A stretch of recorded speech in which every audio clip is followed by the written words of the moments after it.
My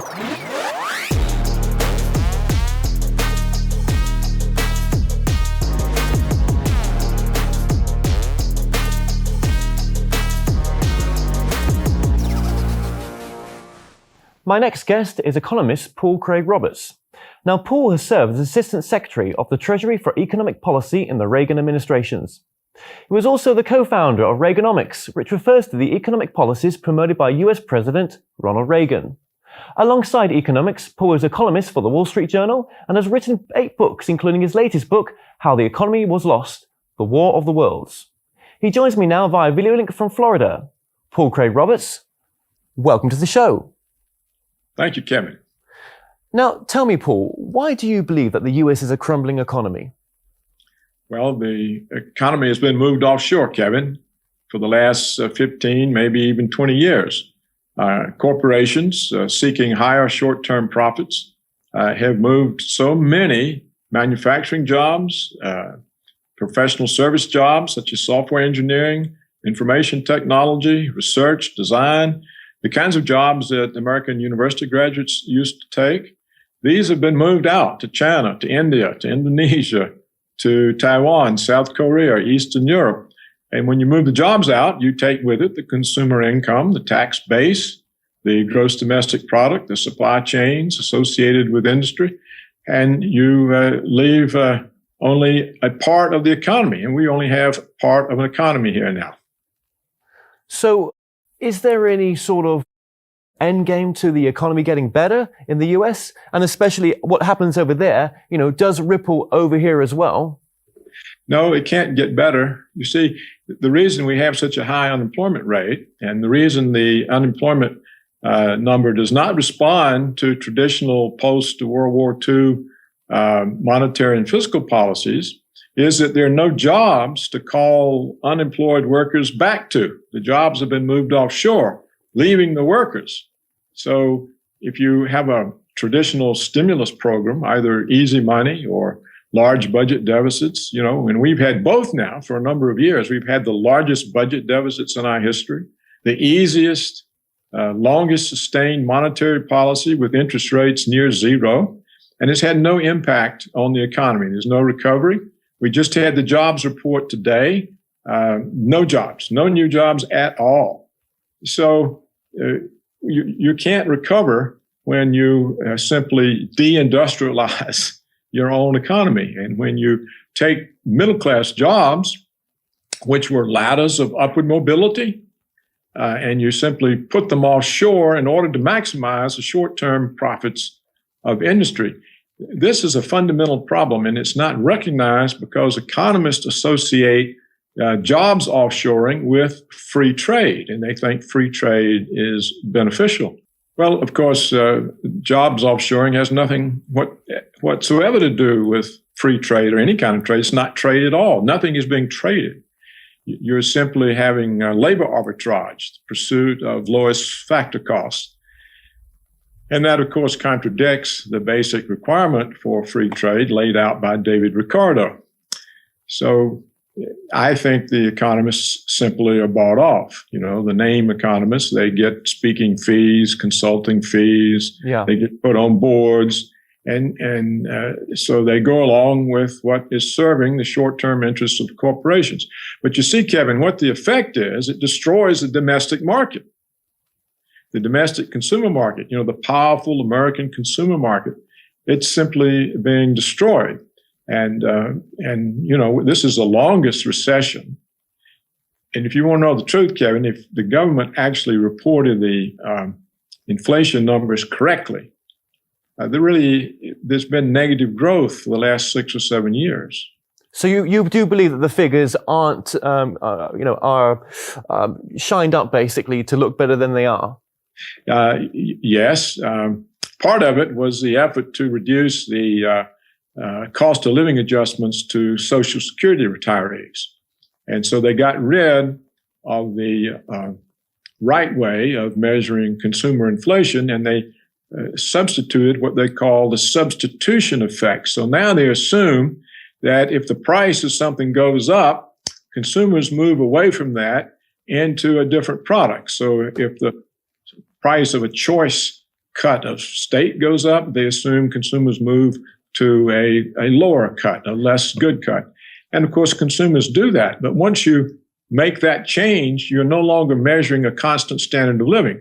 Yes, but surely, things sometimes, obviously, we've been in recession before. Things can get better, things can get worse. What's so different about this? Well, what's so different about this is that in prior recessions, generally they were caused by the central bank raising interest rates to cool off inflationary pressures. And as they raised interest rates, this would result in the economy slowing down, inventories building up, layoffs, unemployment would rise, the economy would cool down. And then the central bank would turn around and say, oh, well, now we have to fight the unemployment rate. And they would loosen up the monetary policy, and the interest rates would go down. And the workers who were laid off would be called back to work because the jobs were still there. Today, and for the last 15 years or so, the jobs have been increasingly moved offshore.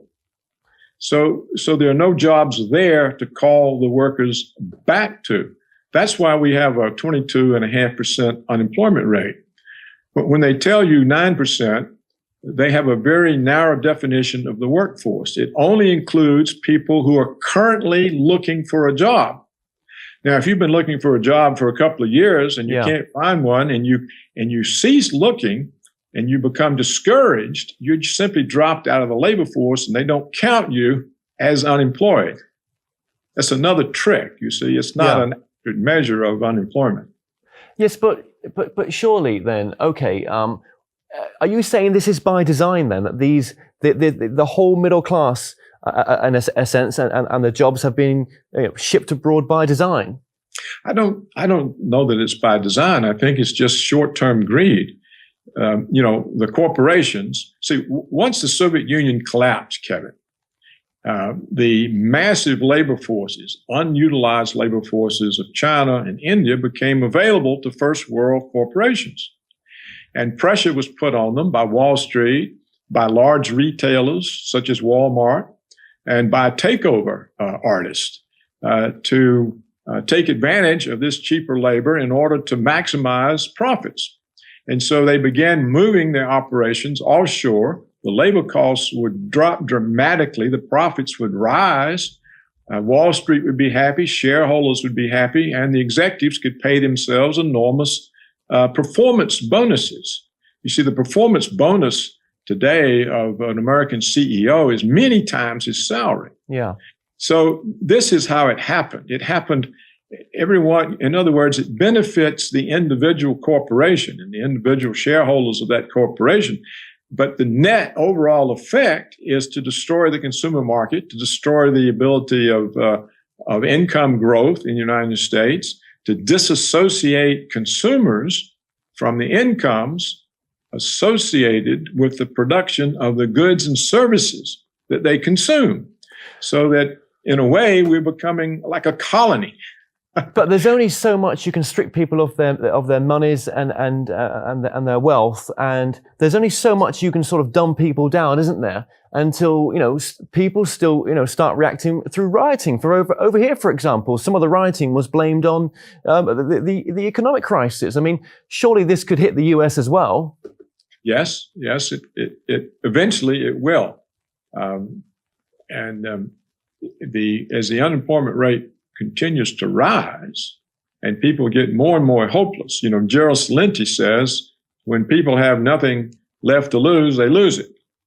And the riots that you were having in the London area, even out into Kent, out into Bromley. That's right. Many of these were people who have never had a job because there aren't any jobs. So what's the answer then? Well, you would have to recognize the problem. And so far, the economics profession refuses to recognize it. You could correct it simply by changing the way you tax corporations. If you tax them according to the location at which they added value to their product. In other words, if value is added to their product domestically with domestic labor, they would have a low tax rate. If it's added in China, they'd have a high tax rate. And in that way, you could neutralize the labor cost difference. Well, do you think part of the problem as well is that, Barack is sort of, still guided by the policies of Bush still? Well, yes, there's no real difference as far as I can tell in domestic or foreign or military or police state policies between Bush, Cheney, and Obama. But that's because the country is ruled by an oligarchy. We have powerful Wall Street interests, powerful military security complex. These are the two most powerful interest groups in the country, and they primarily control the government.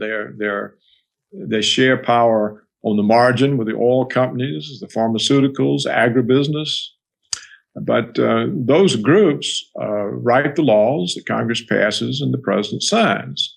And the notion that there's a democracy here is a facade, is an oligarchy. And the president has very little power compared to these powerful interests, because the money from these interest groups is what finances the political campaigns. But then let me ask you, why is this an international problem then?